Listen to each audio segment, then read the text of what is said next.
semua, perkenalkan nama saya Anissa Nur Fitriani, mahasiswa Universitas Slamet Riyadi Surakarta, Prodi Ilmu Komunikasi, Ilkom 5 dengan NIM 22410185. Pada kesempatan kali ini saya akan memaparkan tentang materi komunikasi nonverbal. Materi ini saya buat sebagai tugas UAS dengan mata kuliah komunikasi interpersonal. So, check this out. Komunikasi nonverbal adalah suatu emosi atau informasi yang dikomunikasikan tanpa adanya kata-kata atau secara non-linguistik, seperti dari gerak tubuh dan lain sebagainya. Tapi jangan salah, melalui komunikasi nonverbal yang tanpa adanya kata-kata atau simbol huruf lebih banyak menyiratkan suatu makna di dalam pesan yang tersampaikan. Dan apa saja maknanya? Contoh di dalam komunikasi nonverbal, misalnya itu pesan tubuh atau gestur dalam komunikasi nonverbal seperti merenggutkan alis, arti tanda setuju atau tidak setuju. Kemudian menggelengkan kepala menandakan penolakan atau tidak setuju. Menganggukkan kepala menandakan bahwa saya setuju. Atau dapat menggunakan komunikasi mata, seperti lawan bicara kita antusias terhadap topik yang sedang kita bicarakan seperti, oh iya seperti itu. Berarti lawan bicara kita antusias terhadap topik pembicaraan pada kali ini. Dengan komunikasi nonverbal dapat kita analisis dan kita mengetahui apakah lawan bicara kita tertarik atau tidak tertarik terhadap topik yang sedang dibicarakan. Atau komunikasi yang bersifat sentuhan. Sentuhan yang dimaksud sini adalah sentuhan profesional. Seperti contohnya, berjabatan tangan secara erat menunjukkan bahwa orang tersebut yakin terhadap kita dan percaya terhadap kita.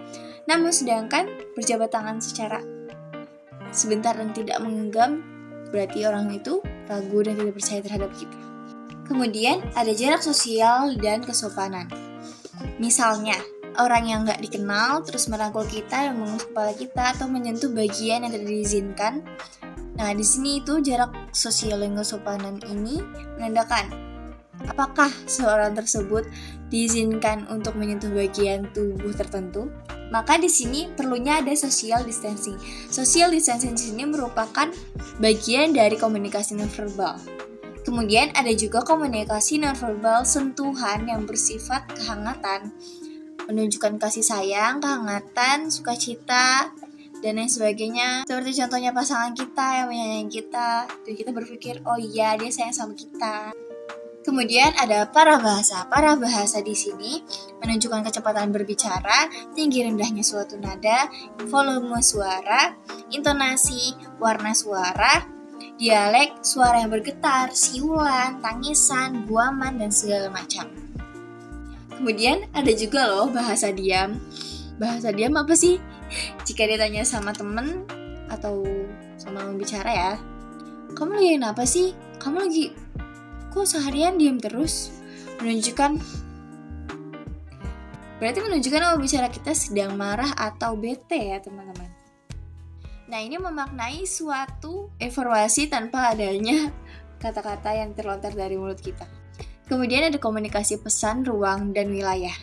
Di sini itu merupakan aturan di mana kita mempunyai ruang gerak yang kita dapat mengatur sendiri, seperti kita dapat menjalin relasi terhadap orang yang dikenal dan tidak dikenal. Relasi yang dekat dan tidak dekat itu kita jaga agar kita tahu hubunganku dengan dia itu apa ya.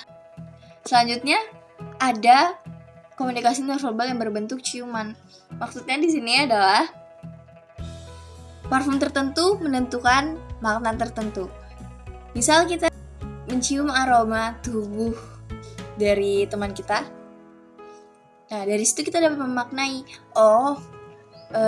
dia ini sukanya seperti ini, dia ini karakternya seperti ini. Kemudian ada komunikasi waktu. Komunikasi waktu adalah bagaimana kita menyampaikan pesan dengan pemaknaan atas waktu, seperti bagaimana kita memaknai teman kita yang on time dan bagaimana kita memaknai teman kita yang suka mengulur waktu. Oke, sampai di sini dulu pemaparan materi tentang komunikasi nonverbal. Kurang lebihnya mohon maaf. Wassalamualaikum warahmatullahi wabarakatuh.